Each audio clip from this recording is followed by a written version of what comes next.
አወራችኋለሁ። ያዛዘው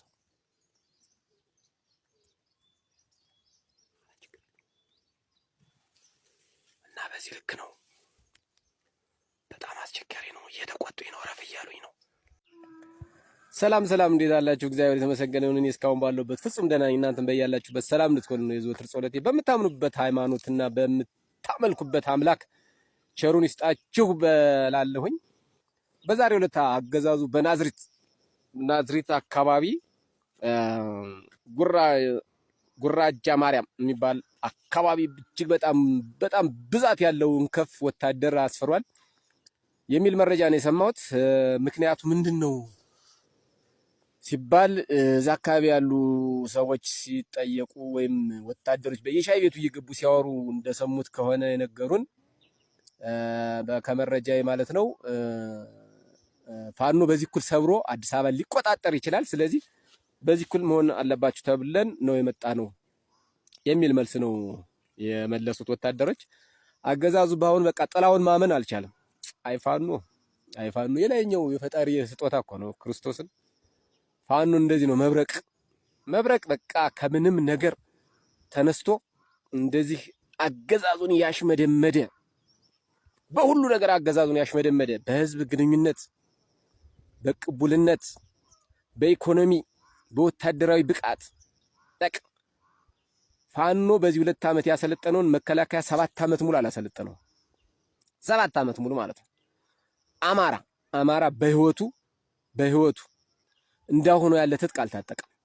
አማራ ማለት ነው እጅግ በጣም ግዙፍ የሆነ መሳሪያ ዟል አማራ በአሁኑ ሰዓት። ስለዚህ የማንም እንከፍ በመጣ ቁጥር ላጥ አድርጎ የአማራ ገበሬ ግንባሩን የሚመታበት ሙሉ ትጥቅ ታጥቋል። ስለዚህ የብርሃኑ ጁላ ወታደር ሰቅዘን ማለት ነው እና ናዝሬት አካባቢ አስፈሯል። ጉራጃ ማርያም የሚባል አካባቢ በትክክል ካልጠራሁት ይቅርታ። እና አስፈሯል መከላከያውን። የብርሃኑ ጁላ ጦር የሽመልስ አብዲሳ ጥሬ ስጋ ቅልብ እዛ አካባቢ ሰፍሯል። እንቂጣ ሞደደላ አይቂጥ እኔ እኮ ተመተው ወድቀው ሳያቸው ማለት ነው ይገርሙኛል። ቂጣቸው ምን ያካክላል ቂጣቸው ነው ማለት ተነፋፍቶ ማለት ነው። በቃ ይሄንን የኦሮሞያን ታጣቂ ያመጣል፣ ይሄን የ60 ዓመት አሮጊት ይሄን ቀይ ሞኔት አሉዛ ያመጣል በልብስ ሊያስፈራራ። ፋኖዬ እንደባብ ተሰፋዳ ጭንቅላቱን ስታፈርሰው ቂጡ አብጦ መቀመጥ፣ ቂጡ አብጦ ማለት ነው። ያንን ጋራ የሚያክል ቂጥ ለአንድ ጊዜ እኮ ሰከንድ ባልሞላ ደቂቃ ቂጡ ያብጣል። እኔ ምን እንደሆነ ግራ ነው የሚገባኝ እውነት ለመናገር ማለት ነው። ሰው እንደዛ ነው እንዴ? ኧረ በጣም ይደብራል። ዞሮ ይሄ ሽመልስ አብዲሳ ጥሬ ስጋ ቅልብ ናዝሬት አካባቢ ሰፍሯል። ለምንድን ነው ምክንያቱ ከተባለ ደግሞ ፋኖ ሰብሮ አዲስ አበባ ሊቆጣጠር ይችላል በሚል እዛ አካባቢ እንደሰፈረ ነው የተነገረው። በቃ አገዛዙ እስከዚህ ድረስ ደርሷል። 4 ኪሎ አካባቢ እጅግ በጣም ረብሻ አለ። ሁሉም ስታንድ ባይ ሆነው ነው የተቀምጦ በረራ መብረር የሚችሉ አመራሮች በተለይ ወደ ስልጣኑ ማማ አካባቢ ያሉት ሁሉም ስታንድ ባይ ሆነው ነው የተቀምጠው ወደት መብረር እንዳለባቸው ምናልባትም ሳይጠላለፉ አይቀሩም ወደ ቦሌ በሚሮጡበት መኪና። ከዛ ላይ ደግሞ የአዲስ አበባ ህዝብ መቼ ያምጽብነና እንደ ስሪላንካ ህዝብ ከቤተ መንግስት አብይን ጎትቶ ያወጣዋል የሚል ስጋት አለ። የነዳጅ ጭማሪው አለ። የቤት ክራው ከአቅሙ በላይ ሆኗል። ህዝቡ ከታክሲ ጀምሮ የሽንኩርት ዋጋ በአጠቃላይ በኑሮ የተማረረው የአዲስ አበባ ማህበረሰብ ወይም የአዲስ አበባ ህዝብ ወረሞ፣ ወላይታ፣ ከምባታ፣ አገው፣ አማራ፣ ትግሬ ሳይል የጋራ ተጠቃሚነትን ለማምጣት ህዝቡ አንድ ቀን ያምጽብናል ብለው በቃ ተረድተውታል እነሱ። ስለዚህ የት መሄድ እንዳለበት አቅደው ነው የተቀምጠው። ልክ እንደ ስሪላንካ ህዝብ ፋኖ እዚህ ሳይደርስ የአዲስ አበባ ህዝብ ሊያንቀን ይችላል የሚል ጥርጣሬና እጅግ በጣም ስጋት አለባቸው። በእርግጠኝነት ይሄ ነገር መቼ ይሆናል የሚለውን ካልሆነ በስተቀር የአዲስ አበባ ህዝብም እንደዚህ በቀን ግብር እየተጨመረበት በቀን የነዳጅ ዋጋ እየተጨመረ የኑሮ ደረጃ፣ የዳቦ፣ የቤት ክራይ፣ ሌሎችም በቃ በኑሮ ላይ እጅግ በጣም ከፍተኛ የሆነ ውድመትና ማነው ስቃይ የሚያሳልፈው የአዲስ አበባ ህዝብ አንድ ቀን ያምጽብናል ብለው ናዝሬት አካባቢ ያስፈረውታል። ሁለት ዓላማ አለው ነው ያሉኝ። አንደኛው አዲስ አበባ የሆነ ግጭት ቢነሳ ተሎ ለማድረስ፣ ሁለተኛው ደግሞ አንደኛው ፋኖ እዛ ሰብሮ ይገባል፣ ያንን መከላከል ማድረግ አለበት ነው። ሌላ ደግሞ በአዲስ አበባ ህዝብ ያለው ከኑሮው አንጻር አንድ ቀን ወብሎ ቢነሳ ምን የት እንገባለን፣ ቢያንስ ቦሌ ድረስ የሚሸኝን ኃይል ያስፈልገናል የሚል እቅድ አውጥተው ናዝሬት አካባቢ እጅግ በጣም ብዛት ያለው ወታደር አስፍረዋል። ልክ እንደ ስሪላንካ ህዝቡ ጎትቶ ሊያወጣን ይችላል ከቤተ መንግስት የሚል ሚያው ሚያው የሚል ያገዛዙ ባለስልጣኖች በቃ ዳይፐር በዳይፐር ነው አሉ። በሰሞን ተሆኖ ሁሉም ዳይፐር በዳይፐር ነው አሉ። በቃ ምንም ማድረግ አይቻልም። ጊዜ እንደዚህ ነው። በቃ ጊዜ አይክፋብህ። ተምር። እኔ እንደው በህይወቴ ሰው ያጠቃኛል ብዬ አስቤ አላውቅም። ጊዜ ግን በቀለኛ ነው። አዎ ጊዜ የተሰጠህን ጊዜ በአግባቡ ካልተጠቀምክ እና በጊዜ ላይ የምትቀልድ ከሆነ ወይም ጊዜ ሰጠኝ ብለህ ሌሎችን የምትጨቁናቸው ከሆነ ጊዜ በቀለኛ ነው። በራሱ ጊዜ ይበቀልሃል ማለት ነው። ጊዜ በራሱ አዙሮ አንተን ይበቀልሃል ማለት ነው። አብይ ይህን እያደረገ ነው። አመራሮች እጅግ በጣም ስጋት ላይ ነው ያሉ። የአዲስ አበባ ህዝብ መቼ ያምጽብናል የሚል ኃይለኛ የሆነ ስጋት አለባቸው። እንግዲህ አዲስ አበባ በየቀኑ ግብር መጨመር፣ በየቀኑ የቤት ኪራይ መጨመር፣ በየቀኑ የነዳጅ፣ በየቀኑ የጤፍ የእንቁላል ዋጋ እንግዲህ አስቡት። ምናልባት ህፃናቶች እንቁላል የሚለውን ስሙን ራሱ እስከሚጠፋባቸው ድረስ የእንቁላል ዋጋ እንደዛ ሆኖ ጨምሯል። አብይ ደግሞ በከተማው እየዞረ በባስ እየዞረ መንገዱን ይህች መንገድ አፋሯ ስትከላ ምን እንዴት እንደምታምር እዚህ ጋር የሆነች ችግኝ ስንተክል እንዴት እንደሚያምር ከዚህ ጀምሮ እዛ ድረስ የምታዩት የሚያምር ቦታ ነው ምናምን ይላል። በቃ አለ ስራው ገብቶ እኔ ከምር እንደዚህ አይነት ልክስክስ እኔ በህይወቴ እንደው በታሪክም ሰምቼ አላውቅም። በቃ አሁን ይሄ ያንን መንገድ ማስተዋወቅ ያለበት ኦኬ ተሰራን በልና በበጎ ዓላማ እንውሰደው። እስኪ ተውት። እንደው በዛ አካባቢ የሚሰቃየውን እና የሚወድመውን ንብረት እና ከቤት እዳሪ የጎዳና ተዳዳሪ የሆኑትን ማህበረሰቦች ከቤታቸው ወጣው እንደው እሱንቱ ቢሰራ እንኳን ማሳየት ያለበት የሚመለከተው አካል ነው። ስለ መንገድ ጽዳት አሁን እሱ ምን አገባው? እሱ እኮ የሀገር መሪ ነው። በመኪና ላይ ሆኖ በዚህ ጋር እንደዚህ ነው፣ በዚህ ጋር እንደዚህ ነው እያለ የሚያሳይ ምን አይነት ወራዳ ሰውስ ቢሆን ነው? ስለዚህ አለሙያው ገብቶ በእውነት አብይ ስልጣን የሚገባው ሰው አልነበረም። አንዳንዴ የፈጣሪ ትእዛዝ ሆኖ እንግዲህ ስልጣን ማማ ላይ ቁጭ ብሏል። እኛንም ይህንን ታሪክ ለወደፊት እንድንናገር እድል ሰጥቶናል። በቃ ባጭሩ ይሄን ይመስላል። መልካም ይሆንላችሁ። እስኪ ናዝሬት አካባቢ ያላችሁ ደውሉና ያለውን ሁኔታ ንገሩኝ። አመሰግናለሁ። ዛዲያ ድረስ ቦታ ዟል።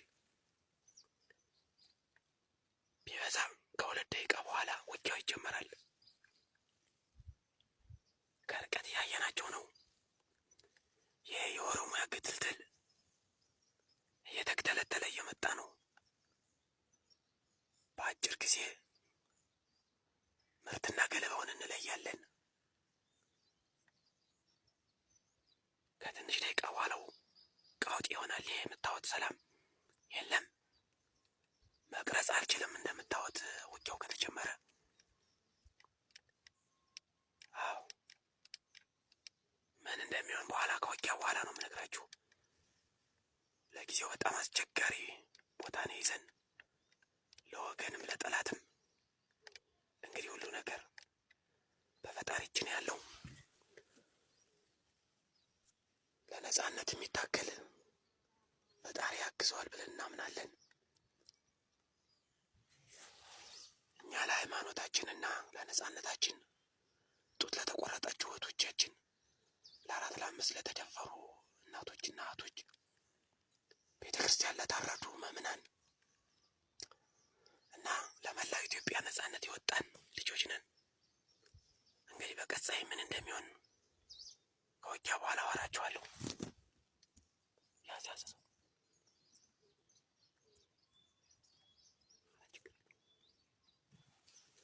እና በዚህ ልክ ነው።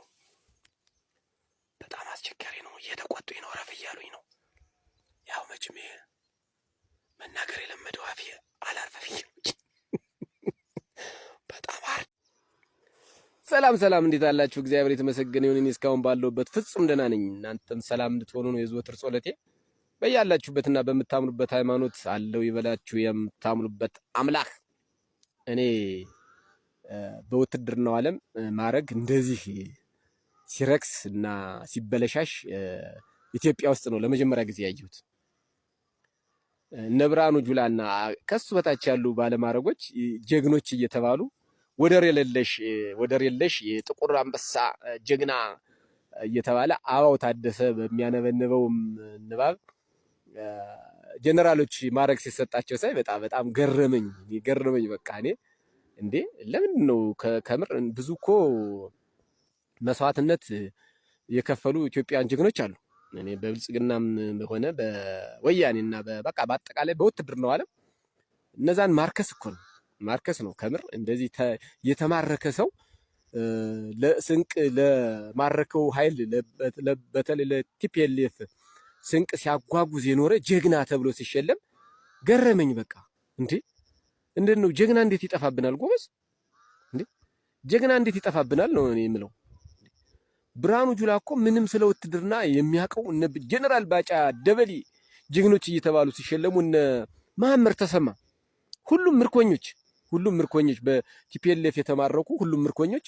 ከዛ ውጭ ደግሞ በአሁኑ ሰዓት ደግሞ የድሃ ልጅ እየተበላ ከየተራራውና ከየገደሉ እየወደቀ በቀረበት እነሱ ጀግና ተብለው ሲሸለሙ ከምር በሰው ሕይወት ላይ አንደኛ በሰው ሕይወት ላይ መቀለር ነው። ሁለተኛ የማዕረግ አሰጣጥ እንደዚህ የረከሰበት ማዕረግ በቃ ወታደር በብልጽግና ወታደር ከሆንክ በ2 ዓመት 100 አለቃ ትሆናለህ። በቃ በ2 ዓመት ማለት ነው።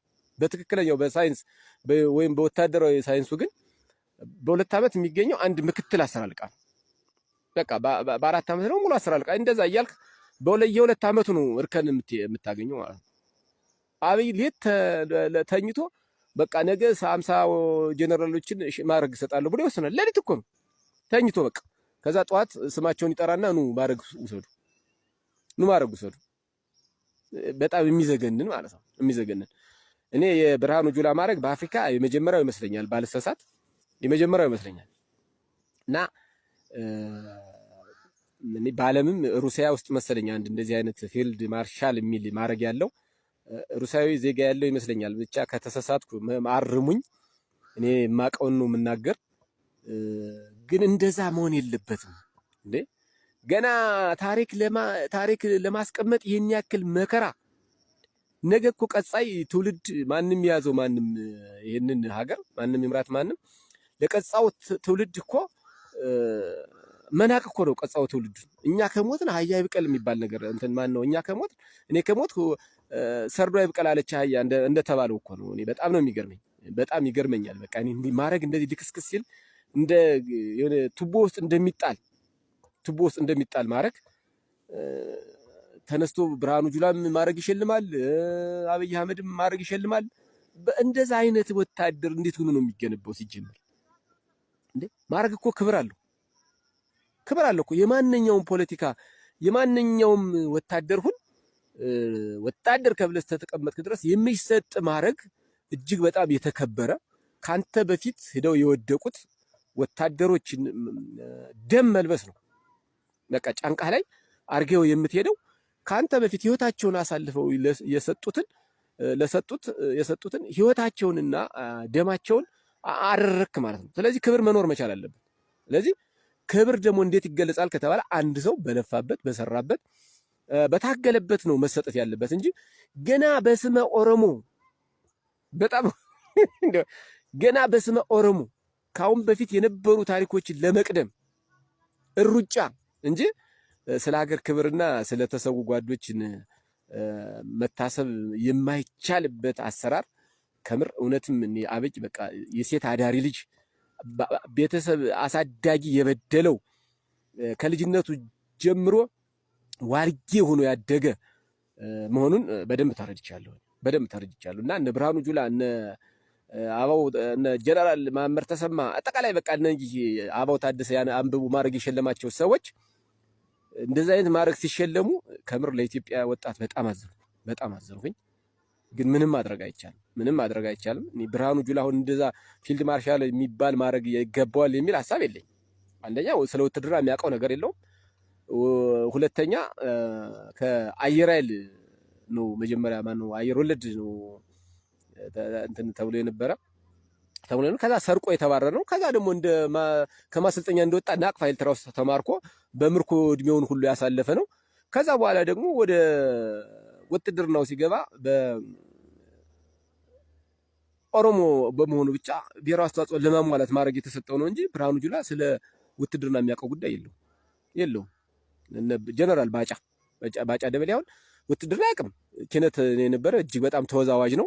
ይዘፍናል። ካሁን በፊትም ተናግሬዋለሁኝ። ተወዛዋዥ ነው። የኪነት አባል ሆኖ የኪነት ቡድኑ መሪ ነው የነበረ እና እነዚህ ሰዎች ጀግኖች እየተባሉ ሲሸለሙ ከምር በጣም ገረመኝ እና ኢትዮጵያ ምን ማድረግ አይቻልም። በቃ ምን ማድረግ ስለማይቻል የድሃ ልጅ ሲጠግብ የአባቱ ስም ይጠፋዋል የሚል አብይ አህመድ እያቦካ ነው። በጣም ገርሞኝ ነው። እስኪ ያላችሁን አስተያየት እናንተ